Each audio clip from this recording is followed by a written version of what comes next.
Here we go again, guys, back with some more Pro Cycling Manager season 2015. We've now entered 2016. It's been like 2 months, about mid-November since I last recorded, so like pretty much exactly 2 months since I last recorded, and yeah, I've been pretty busy with a lot of personal stuff, and I just didn't feel like recording cycling, because right now is where I'm living right now, there's no cycling going on, at least road cycling, which is what I'm mostly interested in. But I thought I want to start recording again because it's about, I think it's this Sunday or Saturday that the Tour Down Under in Australia starts, and I want to be ready to record that, and I will record every stage and upload it. Let me know what team you want me to play as. I'll probably do like a green edge if you don't give me any suggestions, because I feel like that's most suitable to, of course, Australian race with an Australian team. Other than that, I'm got a bit tired of the whole game, because, of course, a lot of the races were over. The season has gone on a haul, and there's no race on TV anymore. So I decided, I'm waiting for the 2016 databases coming on. I'm waiting for the PCM Data 2016 database to come out, and I think it's supposed to come out in the late January. I haven't really heard any exact confirmation of that, but hopefully it'll come out soon so I can really start getting some career mode 2016 going out. I think there's be a lot of cool new status to try out as well, since I couldn't get 2015 version to work on my game. So I've been stuck with racing the same status in Tour de France, for example, every single time, and that's pretty boring. But for now, I figured what cycling is there in the winter time, and I actually remembered I haven't played this all year, but it hasn't really changed at all between the different Pro Cycling Manager games, and it's of course the inside mode or the track racing. And I will do an Omnium here. It consists of 4 disciplines: the point race, which is around 5 or 6 kilometers long, I think, and every 1 kilometer there is a point bonus sprint, and 5 points for the winner, 3 points for second place, 2 points for third place, and 1 point for fourth place. And yeah, it's 16 riders or so. Then you have the scratch race, which is pretty much a road race on a normal road race. It's just a really short one, and you'll see all the normal stuff: breakaways getting away, and then either breakaway makes to the finish line, or usually the peloton catches them, and it ends up in a mass sprint. Then we have the, what's it called? What's next? I think it's the 200 meter time trial. Sets itself. I think I've got below the 10-second barrier once or twice, but that's in an older game, so I'll probably get around a 10.3 or so. It's pretty simple. And in the end, we have the elimination race, which is really fun. The last rider over the line gets eliminated every second round, every 2 laps or so, and then in the end, the winner is named, and that's the last rider remaining. Let's get started with the points race. As for the rider, I always pick the same guys. Ian Perkins has a lot of stamina, and considering we have elimination race, we have scratch racing, and we have the points race. All 3 races, if you make it to the end at least, in this elimination race is I think over 5 kilometers long. Actually 2 laps times 16. That's only around, that's around 4 kilometers long. Still, it's pretty long anyway. But I'll pick Ian Perkins because of stamina, and he still has great acceleration and resistance as well. So an all-around good pick in my opinion. Let's get it started with the points race. Okay, so now we're in the points race. You can zoom out with C and D, and with V and B, you can change your camera if you want to look behind you to see what's going on. Is anyone planning an attack? That's not really that useful in this mode, but it could be nice in a lot of other modes. This one, you just want to sit and relax for the first 2 laps or so. One lap is 250 meters, and then on the 350-400 meter mark, you usually see one of the guys on the top left part of the peloton create an attack, and then everybody will follow him. I think it's one of the Dutch riders this time. Will probably go down first, and then you want to be sitting as far front as possible, and you don't want to get closed in by riders to the right of you, so you can't make the final sprint for the line. I don't know what difficulty this is on. I didn't have an option to select my difficulty. Wow, the sprint was really late this time. I was waiting and waiting and talking, so I wasn't even paying attention. So I completely lost out this time. It just shows you how long ago it's been since I last played this game. It's been 2 months. So I was completely caught by surprise there. Fortunately, there's still 5 more sprints to go. So 1 loss here doesn't really mean that much. I also not need to stop double tapping the up button because that makes you go full speed if you guys didn't know that. That's a quick way if you don't want to hold the button down to go in full speed. You can just... I think I could at least. Somehow you can do it. I completely forgot about how. Let's see here. You can see the controls down here at least.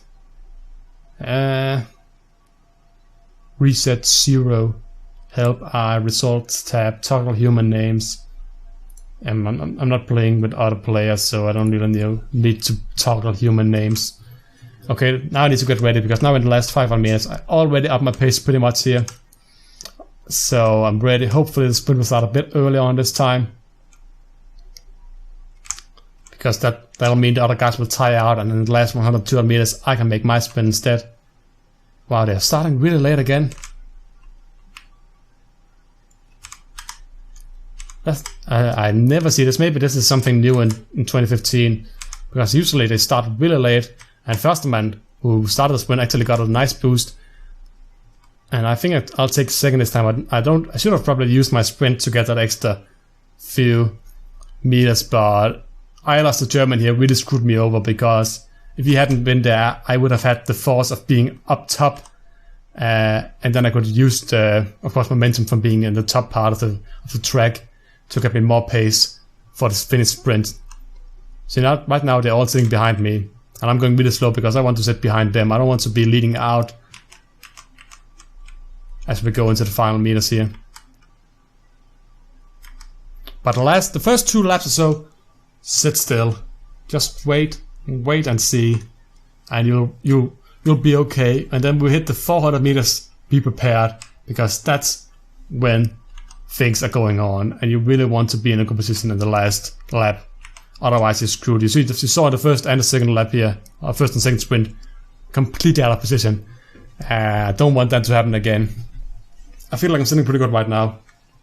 Have this one Russian guy behind me, on the right of me. He's the only guy right now who can really block me in. The French guy maybe to the diagonal right of me as well. See, this is better for me. I accelerated a bit too late, so I used a lot of power just catching up here. But the Dutch right in front. And I stuck myself on the wrong side of this. See, now I'm sprinting. You push spacebar to use your boost. And that's a clean win for me here. 5 points for me. Puts me up to 7 points right now. Nice win. And now I can already see I'm already slowing down well before the finish line because I don't want to get stuck too far up. Now I'm just falling slowly back, trying to find a wheel again. I'm now in first place of the race, even after completely screwing up on the first sprint. You can see the points are always going to different people in this race. It's pretty much about placement before the sprint, not about your stats. So if you place good, you'll always win this one. This is an easy one to win. Scratch race is pretty simple as well. Elimination, you can easily screw up and end in the back at one point if you get caught behind. But the hardest one, in my opinion, is when it's actually the 200 meters, because if you don't time it properly, you can have a bad race. And the other guys acted pretty good no matter what difficulty you're going on. So yeah, now 500 meters to go again. Have to get ready now. I would like to get a bit further back here. Oh, the Dutch rider just feinted an attack there. You can see everybody was actually a bit nervous. I'm sitting side by side with Jason Kennedy at the moment. On his wheel. And right now I'm Lewis' wheel.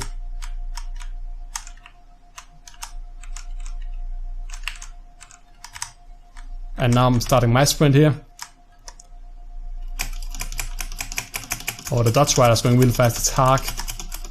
But I have the upper what's it called? I'm on top, so I'll get the best speed into. Even though we have the same amount of empty left, I have the upper position. That's what you can see if you see a 1v1 race in track racing a lot. It's pretty much always when they come in even to the final sprint. To the final finish line, it's almost always the guy on top who will end up winning because he just has the advantage of going on top and he has pretty much the advantage of gravity. That's how simple it can be said.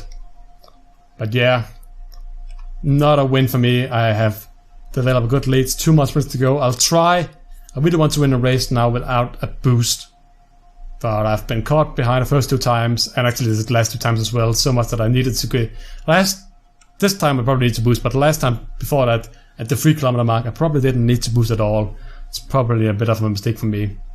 See, because it takes around 2,000 meters or so to fill up your boost bar again. You can see it's only around, it will only be around half filled up when we start off. Still no one starting the sprint. I don't like this. Oh yes, this is good, this is good.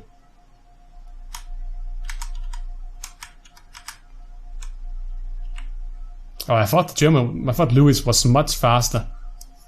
Okay, I was caught out there as well again. But I am doing the French guy here. See, everybody used the pace way too early there. I was like 10-15 meters behind at the 150 meters mark because I was stuck behind the German rider Louis. But in the end I still managed to win it by quite a lot actually, because everybody else was tired. I even had to go around up to like 4th or 5th lane to even get past him, but it still managed to take enough to win. And now we have 1 sprint remaining. Doesn't count for any more points than any of the other sprints does, but still, this is an Omnium, so you want to take as many points with you to the next round as possible.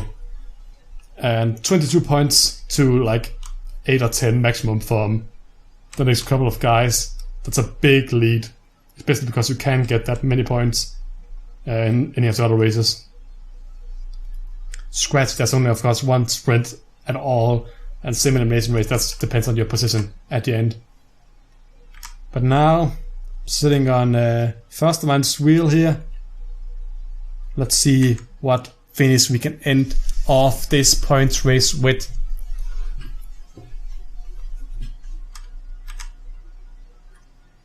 Okay, should see some attacks now. Still no one attacking. I have the boost to win this, I think.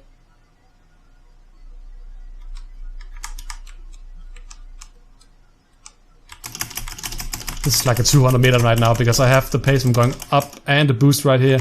It's Eiler's going, but I think I've won this. Yeah. You see, I'm just overtaking him at the finish line here, and I will win yet another sprint. And 22 points overall, I think this is. 27, it is actually double points for the last ones. Perkins, Pavé, Haag, Eilers, Dimitriev. 19 point difference between first and second place. I think this is a pretty easy difficulty, otherwise I've just figured out how you can easily win this one. Next up is the scratch race, and then in the second episode of this video I will do 200 meter time trial and elimination race. But for now, this is the scratch race, and it's a pretty simple race. It consists of 5 kilometers. It is identical to a flat stage in a road race. Only exception is it's indoors and it's only 5 kilometers long. So the pace is high all the time, but it's pretty much similar. You'll probably see a breakaway trying to get away and work together. It's like 2 riders already gone away. Eilers and Louis. I think it's like the 2 German riders who've gone away. And then the peloton will sit down here, change position, and then I'll take my leads in front as well. But you want to try and time it. You can probably see, if you can guess how long of a lead does every rider take. You can see he started around the start of the straightaway here. And the Dutch rider right now I'm looking at. And he's ending his stint there. So he took a half a lap lead. That's 125 meter. Or was it actually the entire lap? I'm not really sure right now. Yeah, they're taking around straight away in a corner each rider right now. 125 meters. So if I want to be in the first 3, 4, 5 riders of the peloton when there's like 750 meters to go, I need to time that. And I don't want to do the math about it right now because otherwise I'd just get distracted. So right now I'm in the lead of the peloton. And I'm taking the same lead as everybody else took. And then you want to move out. Fall slowly back. Once you hit the last 2 or 3 riders, you want to accelerate up to normal speed again. You have an attack here, which is why pace is a bit higher than normal. And it doesn't really matter if I let one rider in before me. It just means there's one less rider I have to wait for. So we have now 3 riders. Haag from the Netherlands joined the breakaway. And this is it. This is pretty much scratch. It's really boring. So I'll probably skip right now to the last 1500 meters or so. Okay, it's the last 1800 meters now, and I've just fallen back from my position in the peloton to around here. I think this should give me a pretty good position at the last 750 meters, because that's where you really see other guys try and move. Hopefully I've timed this okay-ish. I just don't want to be sitting right where I'm sitting right now in the sprint. I want to be sitting in the first half of the group at least, because I know there's still 3 riders in front of as well. They'll probably get caught, or maybe not get caught during the sprint. I'm not too worried about winning this one, because I have a good lead after the points race, but at least like a top 5 place I expect to get here. Australia moves out. There's 6 riders in front of me now, and there's 1200 meters to go. I'm in 10th position right now. Of course, there's still 3 riders in the breakaway as well. The Russian rider, I think it is, moves away Dimitriev. 2 Dutch riders. And how many more is there? There's 4 riders in front of me now, with 900 meters to go. Oh, I'm a bit scared that I went back too early. Should I have waited a bit instead? So, Pavi is behind me right now. I think I've gotten this one pretty well. Or have I? Yeah, you can see it now. They are starting to go now. Lafargue here is really setting the pace high now.